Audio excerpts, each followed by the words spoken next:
బాబాయ్ స్పీడ్ పెరిగింది, అబ్బాయి దూకుడు తగ్గింది. వైసీపీ నేతలు టాటా బై బై చెప్పేస్తున్నా వద్దని వారించే ప్రయత్నం చేయటం లేదు యువనేత. అయితే అబ్బాయి తాలూకు వాళ్ళంతా బాబాయ్ శిబిరంలోకి చేరుతున్నారు. మరోవైపు మాండ్రతో కలిసి కండువాలు కప్పే పనిలో బిజీగా ఉన్నారు ఎమ్మెల్యే. నందికొట్కూరు టీడీపీలో చేరికలతో లుకలుకలు పెరిగేలా ఉన్నాయా? క్రేజీ యంగ్ లీడర్ మౌనం వెనుక మెయిన్ రీజన్స్ ఏంటి? టీడీపీలో ఆధిపత్య పోరు, వైసీపీ నుంచి వలసల జోరు. బాబాయ్ అబ్బాయి ఒక్కటయ్యారా? ఎవరు వెళుతున్నా వద్దని అనడం లేదు, ఎందుకు వెళుతున్నారని అడగడం లేదు. మొన్నటిదాకా అక్కడ నా మాటే శాసనం అన్న యువ నాయకుడు పార్టీ ఖాళీ అవుతున్నా పట్టించుకోవట్లేదు. నంద్యాల జిల్లాలోని నందికొట్కూరు నియోజకవర్గంలో వైసీపీ నేతలు ఒక్కొక్కరుగా పార్టీ వీడుతున్నారు. మున్సిపల్ చైర్మన్ సహా నగర పంచాయతీ కౌన్సిలర్లంతా ఇప్పటికే టీడీపీలో చేరిపోయారు. కొందరు మాజీ ఎమ్మెల్యే బైరెడ్డి రాజశేఖర రెడ్డి సమక్షంలో, మరికొందరు నంద్యాల పార్లమెంట్ టీడీపీ మాజీ ఇన్ఛార్జ్ మాండ్ర శివానందరెడ్డి ఆధ్వర్యంలో టీడీపీలో చేరిపోతున్నారు.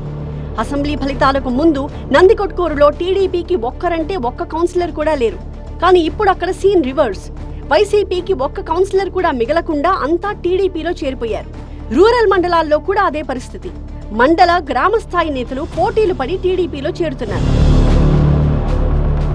నందికొట్కూరు టీడీపీలో రెండు వర్గాలుండడంతో ఎవరి సమక్షంలో చేరాలో అర్థం కాక కేవలం నేతలను కలిసొస్తున్నారు.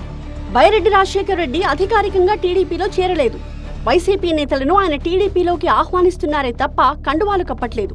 మాండ్ర శివానందరెడ్డి, నందికొట్కూరు ఎమ్మెల్యే జయసూర్య కండువాలు కప్పుతూ అధికారికంగా పార్టీలో చేర్చుకుంటున్నారు. పార్టీలో ఎప్పటినుంచో ఆధిపత్య పోరు నడుస్తూ ఉంటే వైసీపీ నుంచి కూడా నేతలొచ్చి పడ్డంతో టీడీపీలో పరిస్థితి కాస్త గందరగోళంగానే ఉంది. క్యాడర్ అంతా టీడీపీలోకి వెళుతున్నా YCP state youth president Byreddy Siddharth Reddy మాత్రం నోరు మెదపట్లేదు.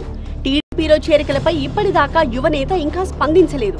దీంతో సిద్ధార్థ్ రెడ్డి వ్యూహంపై పార్టీ శ్రేణుల్లో గుసగుసలు నడుస్తున్నాయి. నందికొట్కూరు నియోజకవర్గంలో టీడీపీ క్యాడర్ మాండ్ర శివానందరెడ్డి వెంట నడుస్తోంది. కండువా మార్చిన వైసీపీ నేతలు మాత్రం బైరెడ్డి రాజశేఖర రెడ్డి శిబిరంలో ఉంటున్నారు. మరికొందరు నేతలు అటు ఇటు బ్యాలెన్స్ చేసే ప్రయత్నాల్లో ఉన్నారు. బైరెడ్డి సిద్ధార్థ్ రెడ్డి వర్గం అంతా గతంలో బైరెడ్డి రాజశేఖర రెడ్డితో ఉండేది.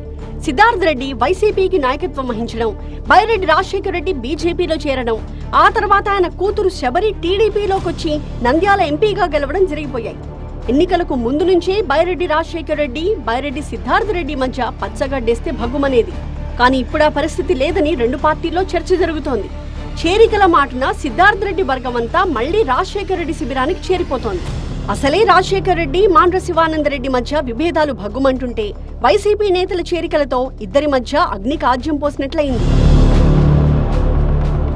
నందికొట్కూరు నియోజకవర్గంలో ఆధిపత్యం కోసం బైరెడ్డి రాజశేఖర రెడ్డి, మాండ్ర శివానందరెడ్డి మధ్య పంతం పెరుగుతోంది. మొన్నటిదాకా హవా కొనసాగించిన బైరెడ్డి సిద్ధార్థ్ రెడ్డి ఈ టైంలో నియోజకవర్గంలో కనిపించకపోవడం, టీడీపీలో తన వర్గం చేరికలపై మౌనం వహించడంతో అందరి దృష్టి నందికొట్కూరుపై పడింది. టీడీపీకి వ్యతిరేకంగా జగన్ ఢిల్లీలో నిర్వహించిన ధర్నాలో యాక్టివ్ గా పాల్గొన్నారు సిద్ధార్థ్ రెడ్డి. కానీ తాను ఇన్ఛార్జిగా ఉన్న నియోజకవర్గంలో మాత్రం ఎందుకో సైలెంట్ అయిపోయారు. దీంతో బైరెడ్డి సిద్ధార్థ్ రెడ్డి వైసీపీ బలోపేతానికి మళ్లీ రంగంలోకి దిగుతారా, లేదంటే అనువుగాని పరిస్థితుల్లో ఆయాసం ఎందుకని మౌనాన్ని కొనసాగిస్తారా అనే దానిపై పొలిటికల్ సర్కిల్స్ లో పెద్ద చర్చే జరుగుతోంది.